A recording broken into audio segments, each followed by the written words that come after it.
รู้กาย รู้จิต กลับมาสู่ปัจจุบันขณะ เส้นทางสู่ความพ้นทุกข์ สวัสดีครับทุกท่าน เคยสังเกตไหมว่าตลอดชีวิตของเราใช้เวลาศึกษาเรื่องต่างๆ มากมาย ทั้งการเรียน การงาน การหาเงิน การสร้างครอบครัว แต่มีอยู่เรื่องหนึ่งที่สำคัญที่สุด กลับเป็นเรื่องที่คนส่วนใหญ่ไม่ค่อยได้เรียนรู้ นั่นคือการเรียนรู้ตัวเองพระพุทธเจ้าทรงสอนให้เราหันกลับมาดูกายและใจของตนเอง เพราะทุกข์ก็เกิดที่นี่ สุขก็เกิดที่นี่ และทางพ้นทุกข์ก็อยู่ที่นี่เช่นกัน หลายคนคิดว่าการปฏิบัติธรรมเป็นเรื่องยาก เป็นเรื่องของพระ หรือเป็นเรื่องไกลตัว แต่แท้จริงแล้วการปฏิบัติธรรมเริ่มต้นง่ายๆ เพียงแค่รู้ตัวในสิ่งที่กำลังเกิดขึ้นตรงหน้า ขณะนี้คุณกำลังนั่งอยู่ ก็รู้ว่านั่งอยู่กำลังเดินก็รู้ว่าเดินกำลังโกรธก็รู้ว่าโกรธกำลังกังวลก็รู้ว่ากังวลเพียงเท่านี้ก็เริ่มต้นการรู้กายรู้จิตแล้วปัญหาของคนส่วนใหญ่ไม่ใช่การไม่มีความสุขแต่เป็นเพราะใจไม่เคยอยู่กับปัจจุบันขณะร่างกายอยู่ตรงนี้แต่ใจกลับวิ่งไปอยู่ในอดีตคิดถึงเรื่องที่ผิดพลาดเสียใจในสิ่งที่สูญเสียหรือบางครั้งใจก็วิ่งไปอยู่ในอนาคตกังวลกับเรื่องที่ยังไม่มาถึงนี่คือธรรมชาติของจิตที่หลงไปในอดีตและอนาคตแต่มีสิ่งหนึ่งที่น่าสนใจมากคือเมื่อใดก็ตามที่เรากลับมารู้ตัวอยู่กับปัจจุบันขณะความทุกข์เหล่านั้นจะหายไปชั่วขณะทันที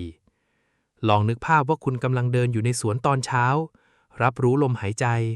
รับรู้การก้าวเท้ารับรู้เสียงนกที่ร้องอยู่รอบตัวในขณะนั้นอดีตไม่ได้รบกวนคุณและอนาคตก็ยังไม่มาถึงเหลือเพียงความรู้สึกตัวที่กำลังเกิดขึ้นตรงหน้านี่คือพลังของปัจจุบันขณะพระพุทธเจ้าสอนว่าปัจจุบันเป็นโอกาสทองของชีวิตเพราะเป็นช่วงเวลาเดียวที่เราสามารถเรียนรู้ความจริงและเปลี่ยนแปลงจิตใจของตนเองได้เมื่อมีสติเราจะเริ่มเห็นว่าความคิดเป็นเพียงความคิดอารมณ์เป็นเพียงอารมณ์ไม่ใช่ตัวเราไม่ใช่ของเราความโกรธเกิดขึ้นแล้วก็ดับไปความสุขเกิดขึ้นแล้วก็ดับไป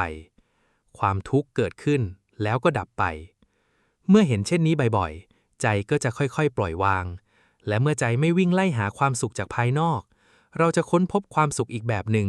ซึ่งเป็นความสุขที่สงบเรียบง่ายและมั่นคงความสุขที่เกิดจากการยอมรับสิ่งที่มีอยู่ความสุขที่เกิดจากการพอใจในปัจจุบันหรือที่เรียกว่าสันโดษแท้จริงแล้วความสุขไม่ได้อยู่ที่เงินมากขึ้นบ้านใหญ่ขึ้นหรือมีคนชื่นชมมากขึ้นเสมอไปแต่ความสุขที่แท้จริงอยู่ที่ใจที่รู้ทันตนเองและไม่ตกเป็นทาสของความคิดและอารมณ์ดังนั้นหากวันนี้คุณอยากเริ่มต้นปฏิบัติธรรมไม่จำเป็นต้องรอเวลาไม่จำเป็นต้องรอสถานที่พิเศษเพียงเริ่มจากการรู้ตัวในชีวิตประจำวันรู้ขณะเดินรู้ขณะกินรู้ขณะทำงานรู้ขณะคิดรู้ขณะรู้สึกทำบ่อยๆทำซ้ำๆด้วยความอดทนแล้ววันหนึ่งคุณจะค้นพบด้วยตัวเองว่าความสุขและความสงบที่แท้จริงไม่ได้อยู่ที่ไหนไกลแต่อยู่ในกายและใจของเรานี่เองขอฝากข้อคิดส่งท้ายไว้ว่าการเกิดมาเป็นมนุษย์เป็นโอกาสอันล้ำค่าอย่ามัวแต่เรียนรู้โลกภายนอกจนลืมเรียนรู้ตัวเองเพราะเมื่อรู้กายรู้จิตตามความเป็นจริงเมื่อนั้นหนทางแห่งความพ้นทุกข์จะค่อยๆเปิดออกต่อหน้าเราขอให้ทุกท่านมีสติรู้ตัวทั่วพร้อมและพบความสุขที่แท้จริงในปัจจุบันขณะครับขอทุกท่านเจริญในธรรมครับเนื้อหานี้เรียบเรียงจากประเด็นสำคัญในหนังสือรู้กายรู้จิตสิ้นทุกข์โดยกำพลทองบุญนุ่มซึ่งเน้นการรู้กายรู้ใจการอยู่กับปัจจุบันและการค้นพบความสุขที่แท้จริงจากภายในตนเอง